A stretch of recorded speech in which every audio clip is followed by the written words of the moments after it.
Hello, இன்னைக்கு எங்க வந்திருக்கோம் அப்படின்னு பார்த்தா நம்ம ஒரு வில்லேஜோட கடைக்கு தான் வந்திருக்கோம்.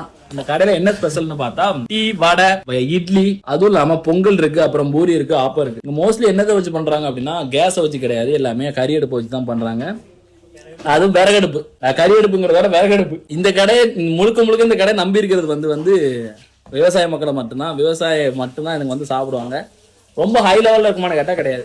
ஸ்டார் ஹோட்டல் மாதிரி இருக்குமா இல்ல ரெஸ்டாரண்ட் மாதிரி இருக்குமான கேட்டா கிடையாது. என்ன இருக்குல்ல, இதுதான் செட்டப். சட்டிதுரை சட்டிதுரை வருதா ஆவி வருதா. இது இவ்வளவு நீங்க தான் பண்ணது. எல்லாமே நம்ம பண்றோம். வீட்லயே மாவு அரைச்சு எல்லாமே ஹோம்மேடுன்னா சுட்டுட்டு மொத்த செட்டப்பே இதுதான். கூட ஒரு 3 பேர் உட்காந்து சாப்பிட்டு இருக்காங்க.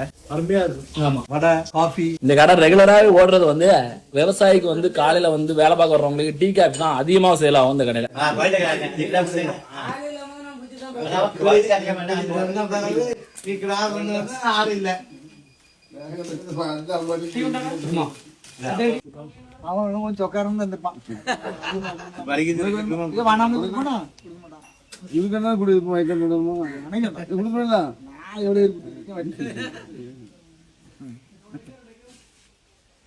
என் ஃப்ரெண்டு தான் இந்த கடை எல்லாமே பாத்துக்கிட்டு இருக்கிறது.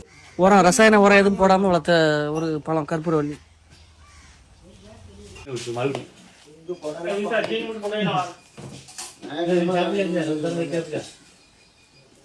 போடுறது என்ன பால்ல போடுது? சுத்தமான மாட்டுப்பாலா? காலையில முதக்கறவை நம்ம டீ கிடைக்கும். உங்க வீட்டுல மாடு இருக்காங்க? நம்ம வீட்டுல 10 மாடு டீ கிடைக்காங்க. 10 மாடு டீ கிடைக்காண்டிய. ஒரு டீக்கு எத்தனை ஸ்பூன் சீனி? ஒரு டீக்கு 1 ஸ்பூன் சீனி தான். ஒரு டீக்கு 1 ஸ்பூன் சீனி தான்.